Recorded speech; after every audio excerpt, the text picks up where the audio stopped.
नमस्कार साथियों, आज मैं आपको माननीय अधिवक्ता विदेश कुमार दान से परिचय करवाना चाहता हूं, जो कि परिचय के मोहताज नहीं हैं। धनबाद बार एसोसिएशन के ये पूर्व महासचिव रह चुके हैं और वर्तमान आने वाली इस चुनाव 2025 से 2027 में ये भी महासचिव के रूप में प्रत्याशी हैं। चलिए मैं आपको सीधे समय को बिना व्यर्थ करते हुए विदेश कुमार दान के अधिवक्ता के रूप में जो महासचिव के पद में खड़े हो रहे हैं उनसे मुलाकात करवाते हैं। सर नमस्कार। नमस्कार, बोलिए।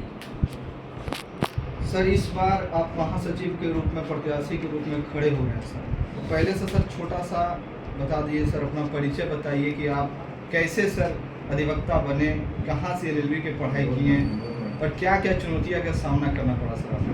देखिए, हमारा पृष्ठभूमि तो गांव से है, मनियाडी टुंडी से हम आते हैं और यहाँ पे करीब 24 साढ़े 24 साल हमारा प्रैक्टिस का हुआ। हम इससे पहले हाईकोर्ट में भी थे और तब से हम प्रैक्टिस कर रहे हैं। क्योंकि गांव का पृष्ठभूमि मेरा रहा है और मैं कई तरह का चीज़ों का सामना करके मैं यहाँ तक आया हूँ। मेरे चाचा जी श्री संजीव कुमार सुप्रीम कोर्ट में डेजिग्नेटेड लॉयर हैं, एक्स राज्यसभा का MP हैं और उनके फंड का भी बार में इस्तेमाल हुआ है।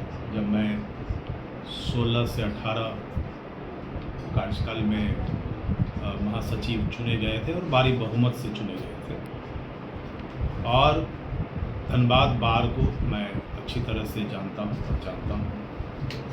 समय के अनुसार चुनौतियाँ बदलती है और समय के अनुसार हर कुछ बदलना लाजमी है और ज़रूरी भी है। और इसी परिप्रेक्ष्य में अगर आप देखेंगे तो अभी यंग लॉयर्स का चुनौती और बढ़ गया है। यंग लॉयर्स में हमारे फीमेल लॉयर्स भी हैं, हमारे साथी लड़के लोग भी हैं। जो युवा साथी को सर बहुत ज़्यादा युवा साथी के बारे में ही हमने देखिए कई बार हमने कहा है कि भविष्य उनका है।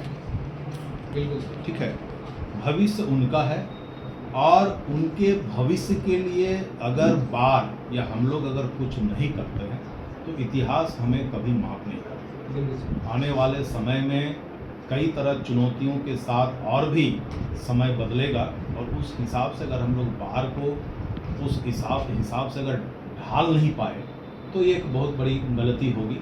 और इस परिप्रेक्ष्य में कई तरह की बातें आती है कि बार में काम करने का केवल और केवल बिल्डिंग बनाना बिल्कुल नहीं आता है, बिल्कुल नहीं आता है। इस बात को मानना पड़ेगा।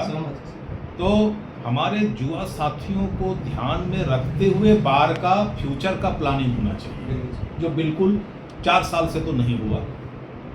हमारा काफ़ी पुराना बार है और इस पुराने बार का इस बार का एक अलग गरिमा है, एक अलग पहचान है झारखंड में। उसको बरकरार रखने के लिए हमें युवा साथियों के लिए जो नए न्यू कमर्स जो आते हैं उनके भविष्य को ध्यान में रखते हुए बार का निर्माण भी और बार का जो सारा काम उनको ध्यान में रखते करना चाहिए। सर, मुझे पता चला था कि हाईकोर्ट का जब रिट पिटीशन फाइल हुआ था सर, उसमें सर पिटिशनर आप थे, जो कि रिट पिटीशन PIL नंबर 1956/2025 था सर। ये देखिए, सबको पता है कि एक बहुत बड़ा त्रासदी से सब कुछ पूरा देश गुजरा है। बिल्कुल सर। और उसी त्रासदी का शिकार हमारे लॉयर भी हुए हैं। सर, उस रिट पिटीशन का पूरे देश भर में चर्चा भी हुआ था और उसमें सर सुप्रीम कोर्ट से लेकर हाई कोर्ट तक सारे अधिवक्ता और सारे बार एसोसिएशन भी इनके बहुत लाभान्वित हुए थे और तारीफ भी की जी। तो ये शायद बहुत लोगों को पता नहीं है कि इस रिट पिटीशन को हम ही ने किया था और इसमें हम पिटिशनर मैं ही हूँ। जी सर। हमारे जो कलीग हैं, हमारे जो साथी हैं, सादाब अंसारी, इसमें हाईकोर्ट में रिट फाइल किया था, मैं पिटिशनर में। और उसी रिट पिटीशन का ऑर्डर के माध्यम से स्टेट बार काउंसिल ने कुछ एक्शन लिया है, लेकिन अभी भी इसमें बहुत कुछ होना बाकी है, क्योंकि ये रिट पिटीशन अभी डिस्पोजल नहीं हुआ है। अभी नेक्स्ट डेट में भी हम लोग इस बात को उठाएंगे, क्योंकि कुछ कुछ बातें जैसे आ रही है कि जो मेडिकल के लिए जो तय हुआ है, मेडिकल के लिए जो तय हुआ है, स्टाइपेंड के लिए जो तय हुआ है, मेडिकल ढंग से अभी भी मिल नहीं पा रहा।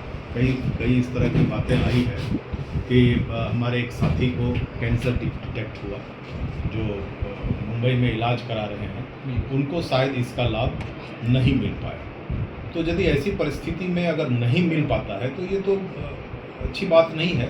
इन सारी बातों को लेकर फिर से हम माननीय उच्च न्यायालय को ये सारी बातें बताएंगे कि किस तरह का कमी रह गया है और स्टेट गवर्नमेंट कितना हद तक इसको सक्रियता से और कितना हद तक इसको ढंग से कर रही है। ये सारी बातें नेक्स्ट डेट में हम लोग माननीय उच्च न्यायालय को बताने का काम करेंगे। बिल्कुल सर। दूसरा सवाल ये है सर कि सर आने वाले जो युवा साथी अधिवक्ता हैं उनके लिए सर बार में क्या सुविधा दी जाएगी और कहाँ उनके बैठने की व्यवस्था किया जाएगा? ये बहुत बड़ा सवाल है सर। ये एक और ये हर चुनाव में ये सवाल आता है और फिर सवाल बन के रह जाता है। बिल्कुल सर। चूँकि सबको पता है कि जुआ अधिवक्ताओं से वोट लेना है। बिल्कुल सर। ये जुआ अधिवक्ता एक वोट बैंक बन के हमारे बार में रह गए। और मैं सर एक बात यहाँ पे टोकना चाहता हूँ आपको सर, क्षमा चाहते हैं कि सर युवा अधिवक्ताओं का भी एक वोट का एक ही मूल्य है और सीनियर अधिवक्ताओं का वोट का एक ही मूल्य। मैं बार बार ये बात कहता हूँ कि जुआ रहे, सीनियर रहे, चाहे जो भी रहे, भैया जो आप पढ़ के आए वही पढ़ के हम भी आए हुए। बिल्कुल सर। आपने भी वही किताबें पढ़ी है, हमने भी वही पढ़ा है, हम लोग भी सब एक ही हैं। अनुभव का थोड़ा सा कम और बेसी रहता है। हमारा जैसे 24 साल 6 महीना हो गया तो 24 साल 6 महीना का अनुभव जरूर है, लेकिन पढ़ाई तो हम लोगों ने एक ही किया है। बिल्कुल सर। वही जो CrPC, IPC, evidence act, CPC वगैरह वगैरह जितने तरह के हमारे कानून की किताब है, जो पढ़ के आप आए हैं वही पढ़ के हम भी आए हैं। इसलिए बहुत ज़्यादा अंतर नहीं है। हम भी वही काला कोट पहनते हैं, आप भी वही काला कोट पहनते हैं, सारा कुछ वही है। लेकिन होता क्या है, जब हमारे नए अधिवक्ता नया कोट पहन के आते हैं तो उनके लिए हमारे बार में जगह का घोर अभाव रहता है, चैम्बर का अभाव रहता है। कहाँ रहेंगे, किन के साथ रहेंगे, कैसे काम करेंगे, कहाँ से शुरू करें, बिल्कुल क्या करें।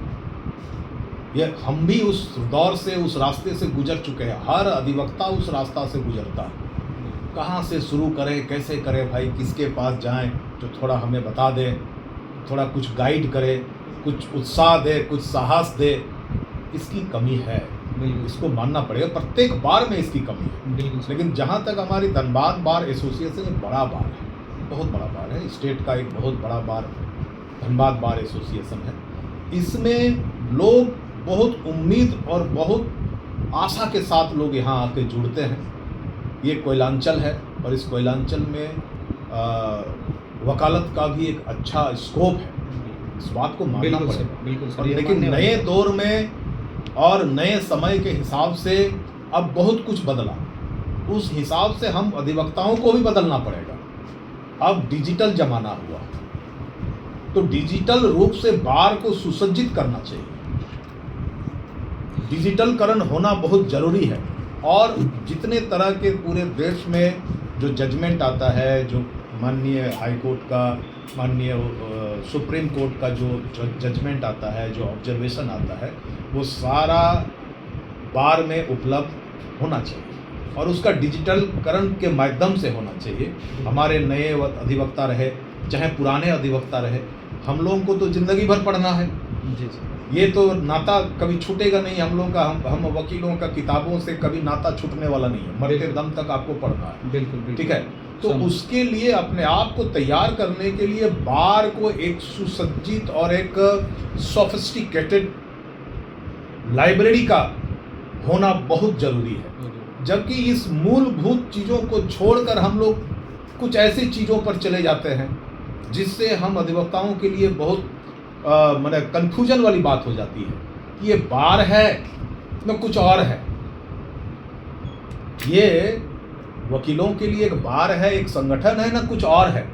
तो मैं ये बात कहना चाहता हूँ कि जो भी न्यू कमर्स हैं, जितने भी नए लोग आते हैं हमें उसको बहुत ही ढंग से उसका स्वागत करना चाहिए और उन्हें एक अच्छा माहौल, एक अच्छा वातावरण देने का काम हम लोगों को करना चाहिए और बार को इसके लिए खास तौर पर तैयारी करनी सर चाहिए। जैसे कि देखा जाता है सर, अब धनबाद बार में सर वकीलों की एकता खत्म हो रही है सर, और इसके लिए सर आप एकता और अखंडता के लिए सर क्या करना चाहते हैं? चिंता का विषय है ये, बहुत चिंता का विषय ये है एक सर। बहुत बड़ा चिंता का और विषय सर- है, चिंता का विषय है। एक चीज़ और मैं बताऊंगा, आप लोगों ने शायद जीबी देखा होगा, 4 साल के बाद एक जीबी हुआ था अभी कुछ दिन पहले।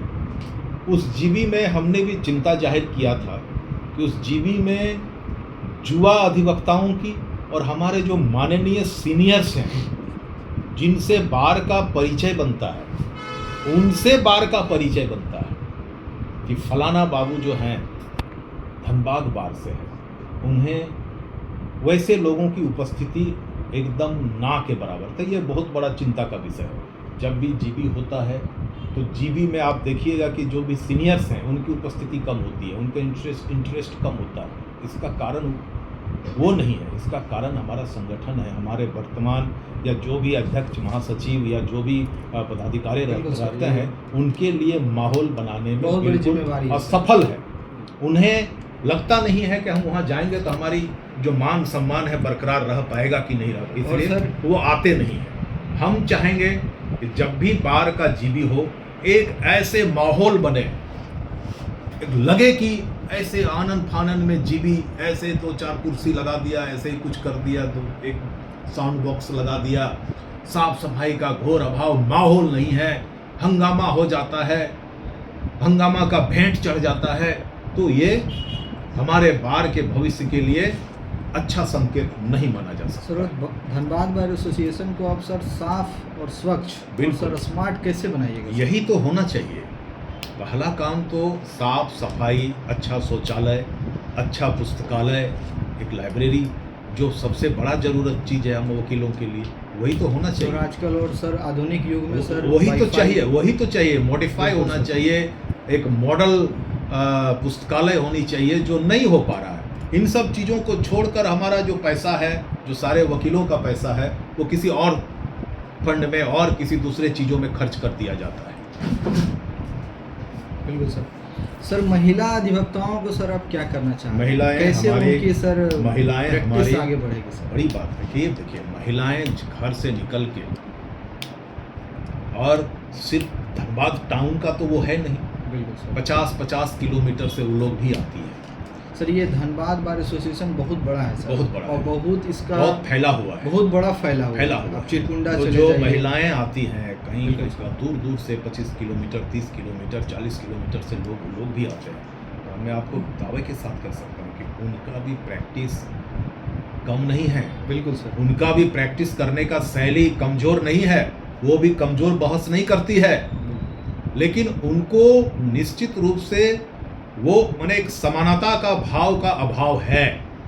हम इस डिफरेंस को ख़त्म करने का कोशिश करेंगे, और हमारे जो माँ बहनें, हमारे बहनें जो यहाँ प्रैक्टिस करने के लिए जो आती हैं, उनको हम एक अच्छा माहौल देने का काम करेंगे। और जैसे एक और मुद्दा जो सामने आता है कि जब लोग नए एनरोल करने के लिए आते हैं तो उनको भारी भरकम फीस देना पड़ता है, पैसा देना, बिल्कुल सर, बहुत फी है सर। 7,000 7,500 रुपया देना पड़ता है, और बदले में बार देता क्या है? कुछ नहीं सर। कुछ नहीं, एक चेयर भी नहीं, एक बैठने के लिए एक साफ सुथरा जगह भी नहीं।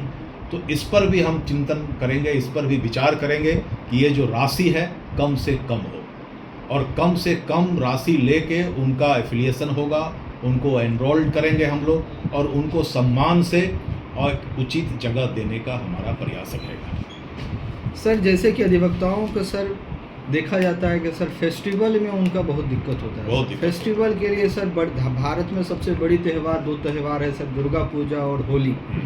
इस विषय में सर आप क्या करना चाहते हैं पूरे देखिए, झारखंड? ये मेरा शुरू से मानना रहा है कि जो भी बार का रिसोर्सेस है बिल्कुल सर, वो सबका है, बिल्कुल सर। चाहे वो 1 साल का वकील साहब हो, चाहे 25 साल का हो, चाहे 50 साल का हो, बिल्कुल सर, उस रिसोर्सेस पर सबका समान अधिकार है। बिल्कुल सर। ठीक है। तो मेरा ये मानना है कि बार का जो भी रिसोर्सेस होगा, जो भी इनकम होगा, ज़्यादा से ज़्यादा परसेंटेज में ऐसे चीज़ों पर खर्च हो जिससे उसे लगे कि भाई इस बार से हम जुड़े हैं तो ये हमारा एक घर जैसा है। हर साल किसी भी एक त्यौहार में, दुर्गा पूजा ही बड़ा त्यौहार है हम लोगों का, तो मेरा मानना है और मेरा ये प्रयास रहेगा और ये मेरा एक बड़ा मुद्दा रहेगा और ये एकदम से मैंडेटरी होना चाहिए कि साल में एक बार उनको एक अच्छी राशि, सम्मानजनक राशि उनको हर हाल में मिले। बिल्कुल सर। ये उन्हीं का पैसा है, तो इसकी भी व्यवस्था हम जरूर करेंगे और निश्चित रूप से करेंगे और ये इसको निश्चित रूप से हम लागू करेंगे कि साल में एक सम्मानजनक राशि हम उनको उपलब्ध कराएं। और सर बहुत बार एसोसिएशन में ये देखा जाता है सर, जैसे कि मार्गदर्शन किया जाता है युवा साथियों को कि कैसे आप वकालत कर सकते हैं, कैसे वकालत की सीढ़ी में चढ़ सकते हैं, आप भी मेरे तरह कुछ धन पैसा रुपया कमा सकते हैं, अपने व्यवहार ज़िंदगी को संवार सकते हैं। सर तो उसके लिए आप क्या करना चाहते हैं सर, युवा साथियों के लिए कैसे उनकी वकालत की आप बढ़ावा दें? देखिए, मैंने बार बार ये कहा है कि भविष्य उन्हीं का है और उनके भविष्य के लिए बार को कुछ न कुछ ठोस कदम उठाना पड़ेगा।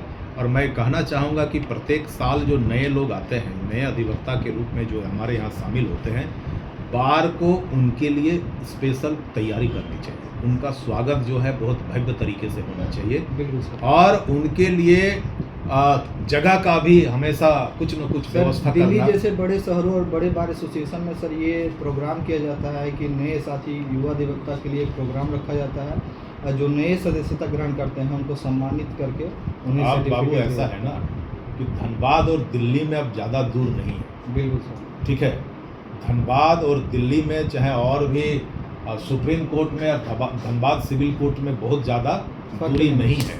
सब धनबाद सिविल कोर्ट के आप भी जाके सुप्रीम कोर्ट में बहस कर सकते हैं। बिल्कुल सर। बिल्कुल कर सकते हैं। बिल्कुल। तो वो बहुत ज़्यादा अब पहले जैसा ऐसा नहीं रहा, तो क्यों ना हम ऐसे ही बनाएं कि हमारे अधिवक्ता जाके सुप्रीम कोर्ट में भी बहस करें। जी बिल्कुल। क्यों नहीं कर सकता? हाई कोर्ट में भी जाके बहस करें, बिल्कुल कर सकता है। लेकिन उनको बनाने के लिए थोड़ा सा तो हम लोगों को तो मेहनत करना पड़ेगा ना। बिल्कुल सर। हम लोग सीनियर का कुछ तो दायित्व बनता है। हमारे बार में एक से एक महान विद्वान अधिवक्ता है, महान विद्वान सीनियर अधिवक्ता है। आप उनको जानते नहीं हैं, वो इसलिए नहीं आते हैं कि उनको लगता है कि हम जाएंगे तो हमारा सम्मान ठीक से होगा कि नहीं। सच्चाई है बात। बिल्कुल। इसलिए उनको आप किसी भी सभा में नहीं देखते हैं, किसी भी कार्यक्रम में नहीं देखते हैं।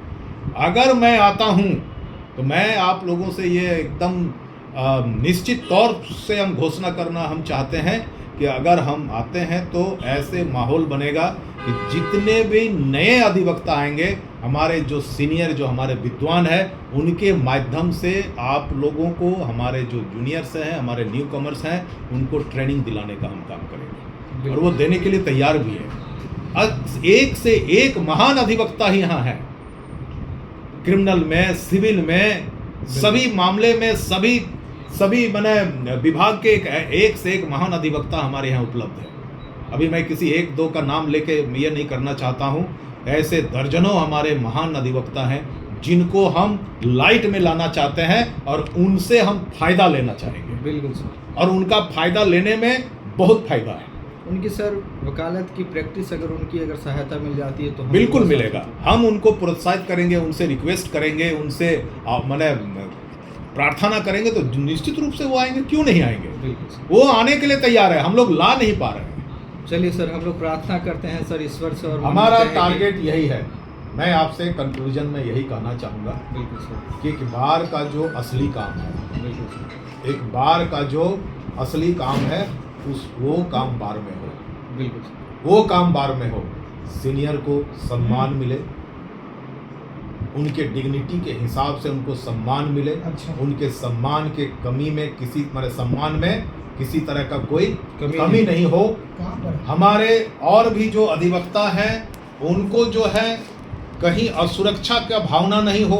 हमारे महिला अधिवक्ताओं को असुरक्षा की भावना ना हो। हमारे महिला अधिवक्ताओं को भी वैसे ही समान अवसर मिले।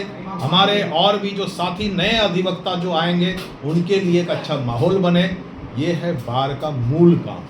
सभी का विकास हो और आपको कुछ करना नहीं है, यही सब कुछ है। आप कस्टोडियन हैं, हमारे बार के जो भी संपत्ति हैं बार के जो भी संसाधन है वो आप कस्टडियन हो सकते हैं, आप मालिक नहीं हैं। बिल्कुल। तो उसको एक सही ढंग से परफेक्ट वे में काम करिए, प्लानिंग वे में काम करिए और सबको एक अच्छा अनुभव देने का काम करें। हमारे जितने अधिवक्ता हैं, तो मैं सभी अधिवक्ताओं से यही आह्वान करूंगा, हमारे सीनियर हैं, हमारे महिला अधिवक्ता हैं, हमारे न्यू कमर है, जुआ अधिवक्ता है, इन सबको मैं आह्वान करूंगा कि सबके लिए एक अच्छा सा कल्याणकारी योजना हम लोग चलाएंगे। उसमें सरकार का मदद लेंगे, प्रशासन का मदद लेंगे, सांसद विधायक का मदद लेंगे। जो जो जहाँ जहाँ से जितना संसाधन जुटाने की हम लोग संभावना बनेगा, हम लोग सारा कुछ काम करके उनको एक अच्छा माहौल देने का काम करेंगे। ये मैं पूरे दावे के साथ कर सकता हूँ। और एक बात कहना चाहूँगा, जितने भी अधिवक्ता है मैं उन्हें आश्वस्त करना चाहता हूं कि अगर मैं चुने जाता हूं और आप लोग हमें वोट देते हैं तो आपको कभी पछतावा नहीं होगा। इन्हीं बातों के साथ मैं आप लोगों का आह्वान करता हूं कि आप लोग सजग होइए और सजगता के साथ वोट करिए। चलिए, मैं अपनी वाणी को विराम देता हूं और आप लोग इस धनबाद बार एसोसिएशन 2025 से 2027 के कार्यकाल में विदेश कुमार दान को ज़्यादा से ज़्यादा वोट देकर विजय बनाएं और इन्हें महासचिव के पद पर पदस्थापित करें। ज़्यादा हो जाएगा, वो बोरिंग टाइप का, इसलिए अब